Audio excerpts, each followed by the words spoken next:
Place Australia acknowledges traditional owners of country throughout Australia and recognises their continuing connection to lands, waters, skies and communities.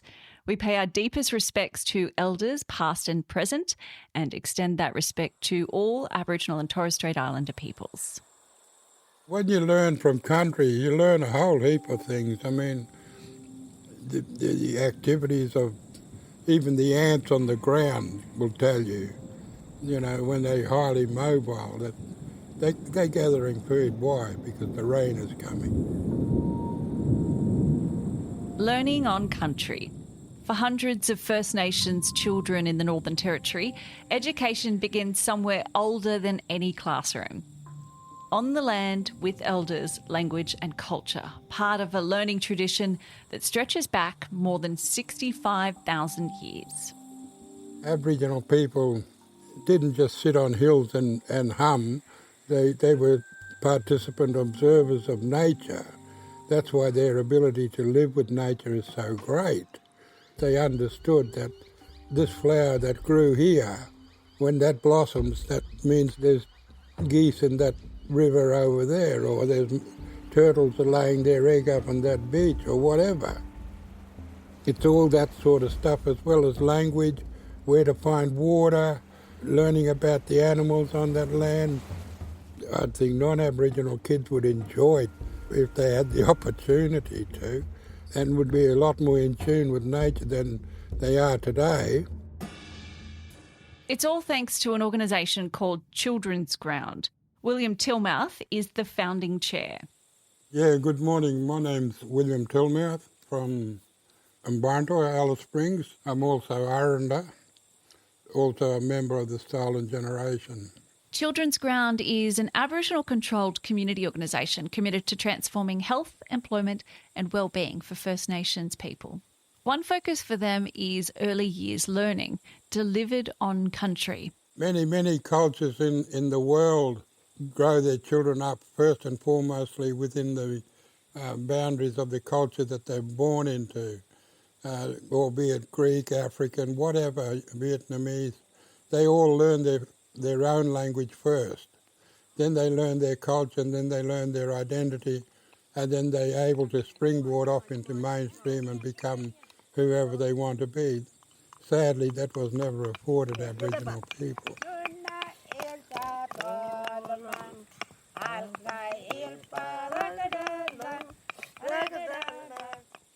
Children's Ground operates across 9 different sites in Central Australia and the top end of the Northern Territory. They're operating on a long-term strategy, a 25-year plan for change. So we can follow the child from day one right through to wherever they aspire to go, whether it's university or high school education, whatever, we will follow that child through to whatever they want to do in regards to their lives. At each site, the community voice is at the heart of shared decision-making. Each community designs, delivers and evaluates their programs. What we do is we allow people to have agency and to have a say within their lives and to determine how that program would work and how it works within their communities. It may differ slightly to the next community, but that's their choice. And it's giving people that agency to do that. I'm Brooke Boney, proud Gamilaroi woman and journalist with a background in public policy. From Partnerships for Local Action and Community Empowerment, this is Making Place Matter, a podcast where we ask who decides. Some of the challenges facing communities today are complex and deeply rooted. The solutions don't sit neatly within one organisation, one sector, or one level of government. To solve complex challenges, we need to share power. In this episode, you'll hear why different people from community, funders, and service providers are sharing power to tackle complex challenges.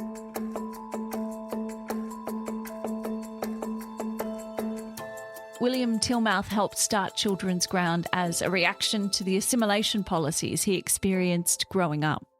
I come from the Stolen Generation, and they took away from me my family. They took away from me my culture, my identity, my language, my country, and assimilation left me with the question of who the hell am I, where do I belong, where do I go, once I'd left the mission. And it took me years just to find out where I actually belonged and where I needed to go. Assimilation normalised a model where decisions about Aboriginal people were made elsewhere by others.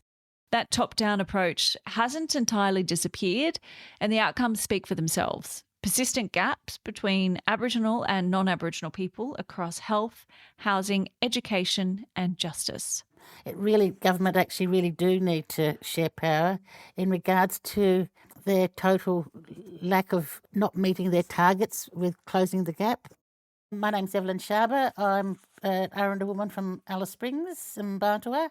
Along with William, Evelyn is a co-chair of Children's Ground.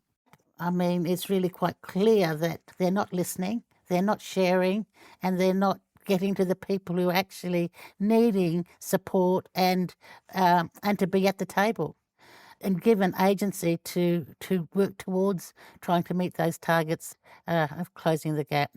Of the 19 closing the gap targets, only 4 are on track.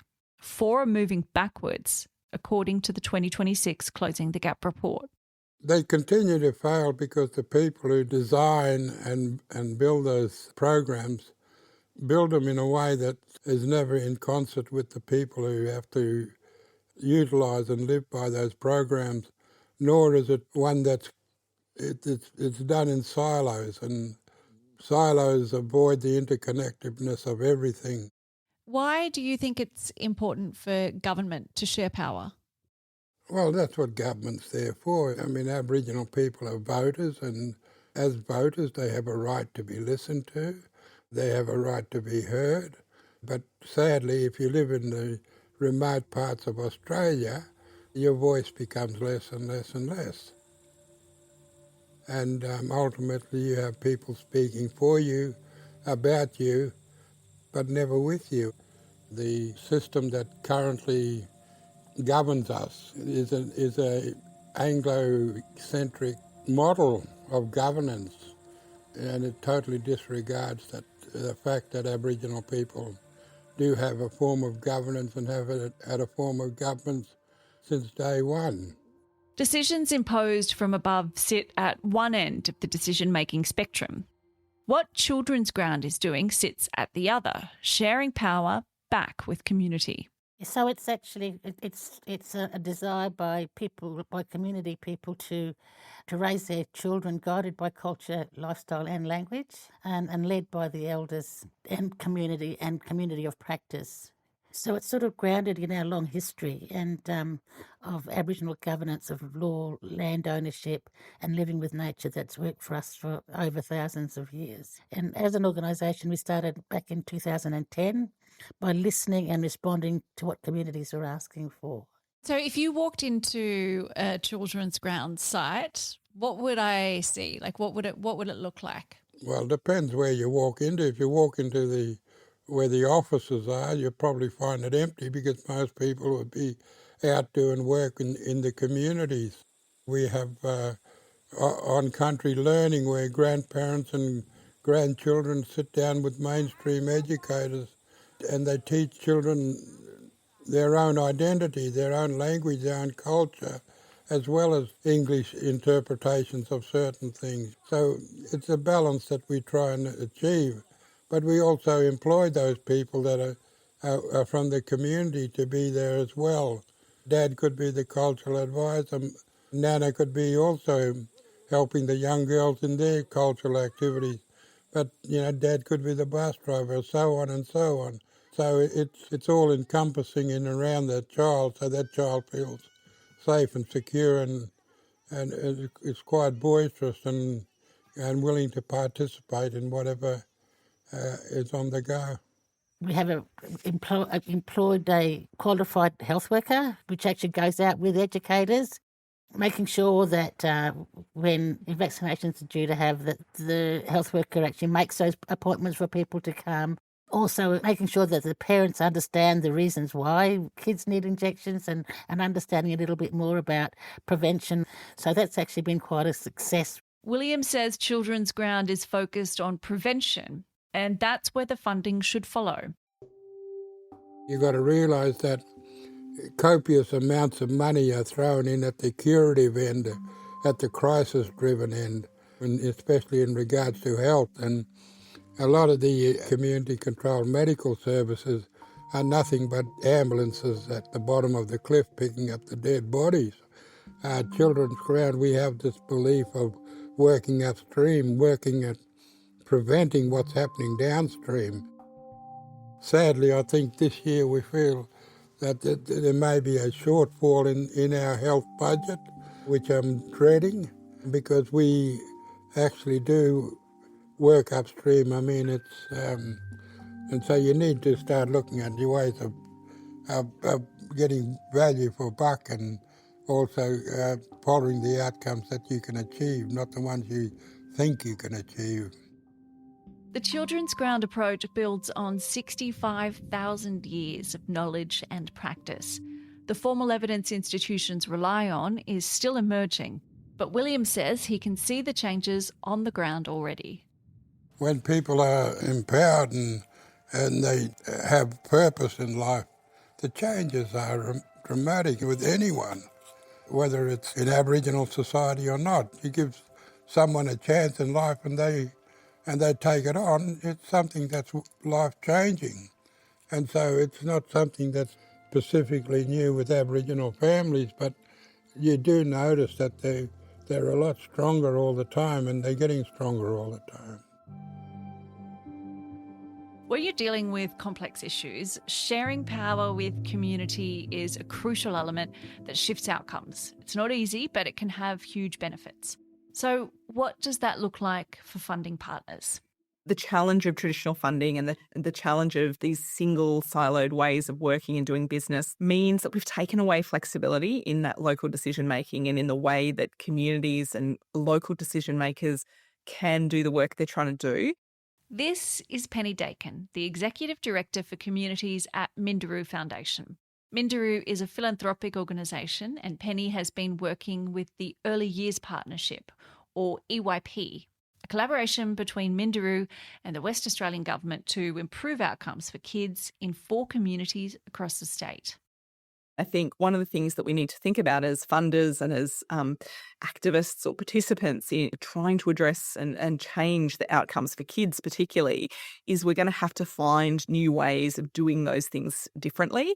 And it's really challenging. Changing rules is hard.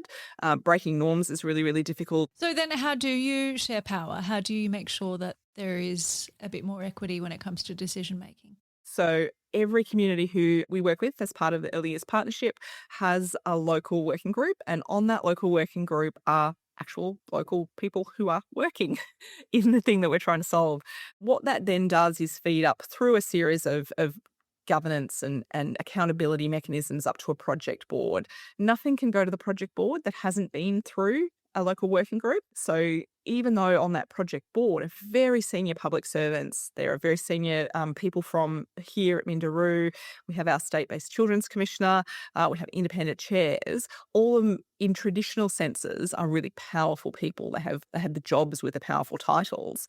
They can't get their agenda if it doesn't come from the people from the ground up. And they make really, I think, amazing recommendations about how money should be spent, what types of systems reform needs to be put in place. Now, the board can't and doesn't always just tick and flick those things. The board has a really comprehensive conversation about how we might be able to make these things work. Can we fund them? Can we do this? But at least, even if we can't say yes, we are clearly demonstrating that we're willing to listen and open to being influenced and accountable to as close to the ground as we possibly can be. So what are the main things that philanthropists should look out for then when they try to do shared decision making, do you think? Being really aware of what's already existing in the ecosystem. I think a lot of philanthropy, I think a lot of government, I think a lot of people of goodwill tend to go into a place and not necessarily look at what's already existing. We're deficit focused. So I think for philanthropists, for anybody who's interested in working in those communities, going in with that strengths and asset focus, understanding the ecosystem very, very locally. What's already in place? What can I build on as opposed to add to? How can I use the resources that I have? We've got deep impact insights and data skills in our foundation. How do you bring that? So I think philanthropy needs to think, what more can I bring, not just money? This is a shift in how philanthropy operates, less about giving out money and solutions and more about listening and letting communities lead. As a funder, that means working alongside a community and sharing decision-making power. For Minderoo, it's a work in progress. And I think certainly been the journey for us here at Minderoo for the last few years, just that recognition of the immense power that we hold as a philanthropy, as a wealthy organisation. We are definitely shifting the way we think about those types of relationships. We're certainly becoming more relational. We probably traditionally, as most of philanthropy has done, we're quite, we did to others as opposed to what we've really worked on over the last few years, which is to work alongside. We have a new partnering approach. We've made really public commitments to pay what it takes philanthropy. We've thought deeply about how you not only fund those great programs, but how you actually help communities or help whoever to change the systems they're existing inside as well. I don't think we would be so as arrogant to think that we've solved it. We know that it's a constant journey and it's something we're going to have to keep working on. I just want to tap into something else you just said there, because I think it's really interesting, and I wonder if it's a source of frustration as well, that you do constantly adapt and there are just constantly sort of shifting goalposts. It's not necessarily anyone's fault, but it's just kind of the nature of doing this kind of work. So that means then that it is a long-term commitment. How do you think about that? I think it's a really good analysis, actually. I think it's exactly what it's like. And as you said, I think the starting point of that is the long-term commitment. And I think if you can't get that bit to start with, then the rest of it is really difficult. We'd love to come to work and know what the goals for the day are and to be able to tick off your to-do list and go home and feel a sense of contentment at the end of the day. That's not what we're working in. So I think one of the things that we're trying to focus on again as a foundation is celebrating the milestones and the moments that actually you can reach. Like the long-term goals are so far out. So and you know that you're on a pathway, but how do you celebrate the small wins in between? And I think that for us as a foundation, that focus on recognizing what you're achieving along the journey has been really, really important. And certainly we see that from community as well. They love to celebrate the moments, the small wins on the journey. My name's Trav McLeod. I'm Executive Director of the Brotherhood of St Lawrence. Grew up on Jingeri country in Exmouth in Western Australia. Live on Wurundjeri land in Melbourne. Brotherhood of St Lawrence, or BSL, is a social justice organisation working towards an Australia free of poverty. They advocate for policy reform and provide a number of services in areas like employment, aged care and supporting families. Poverty is one of the most persistent systemic challenges in Australia, shaped by overlapping issues across housing, employment, education and health. Brotherhood of St Lawrence focuses on building people's capabilities, taking the view that tackling poverty is about expanding people's opportunities and agency. Shared decision-making is one way of putting that idea into practice. So we really focus on building confidence and capability alongside communities rather than focusing on deficits. So as a journey, what has this been like for you to embark on around shared decision making? Because I imagine, once you sort of register it as a concept, it's not like you sort of just hit the ground running the next day and say, oh yeah, this is great. This is best practice. There must be sort of steps along the way that make it a little bit easier and, 2 steps forward, 1 step back and that sort of thing. What has it been like?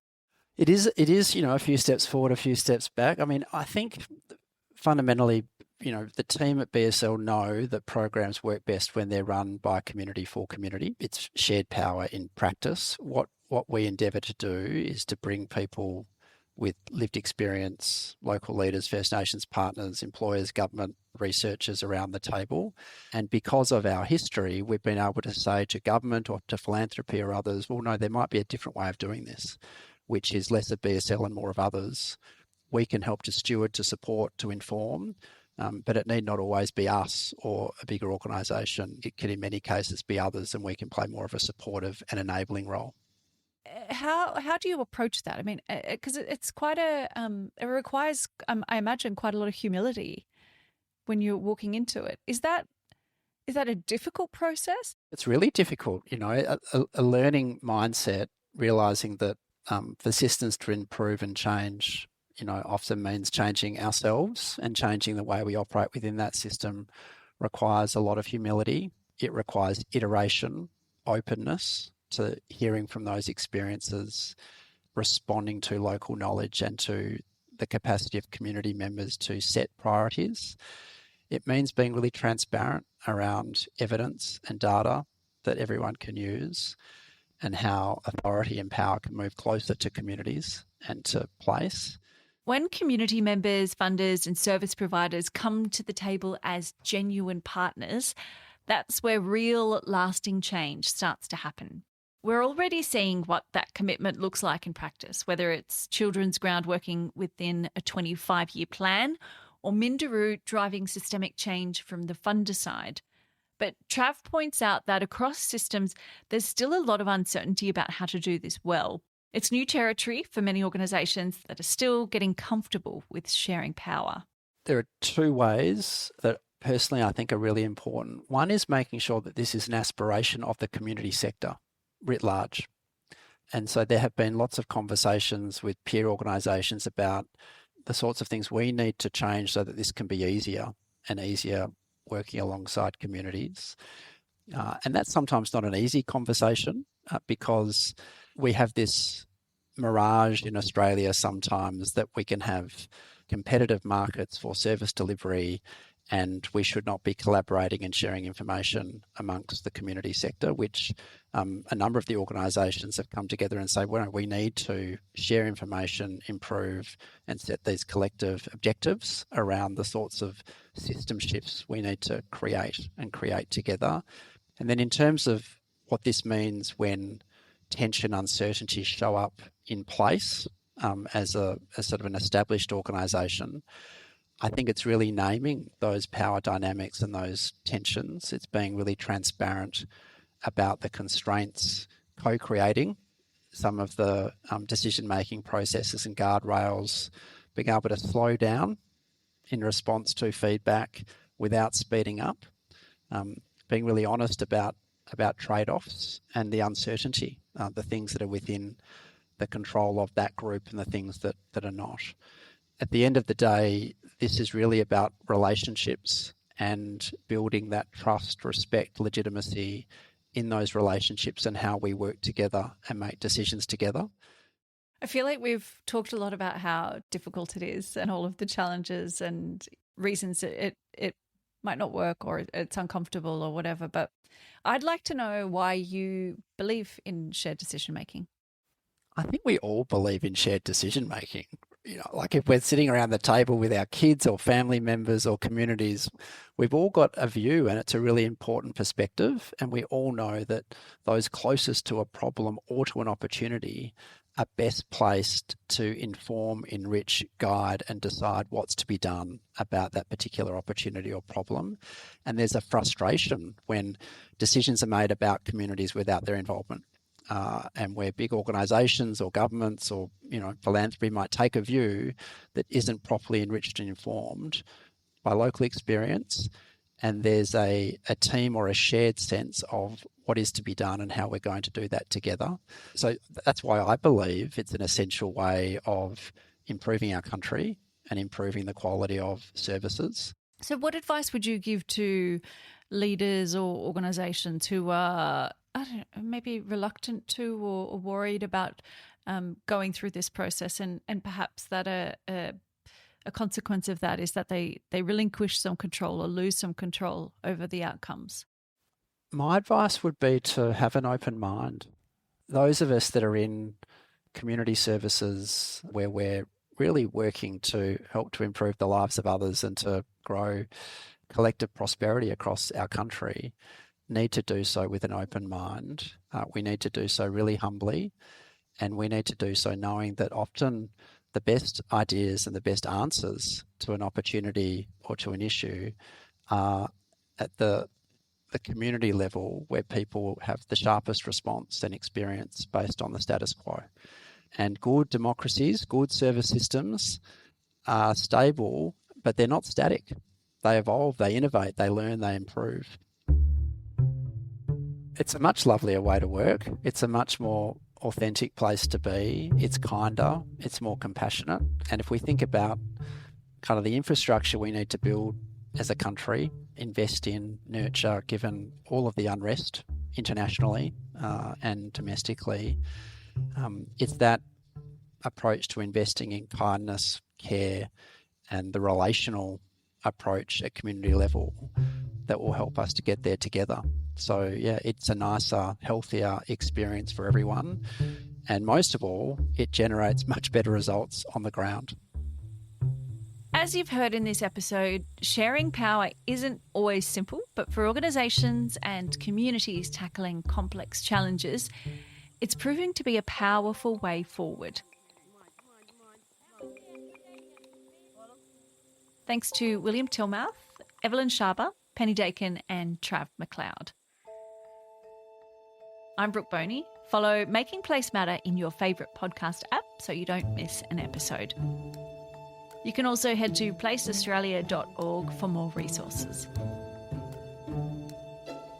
Making Place Matter is a podcast from Partnerships for Local Action and Community Empowerment. This series, Who Decides, is produced by Dead Set Studios.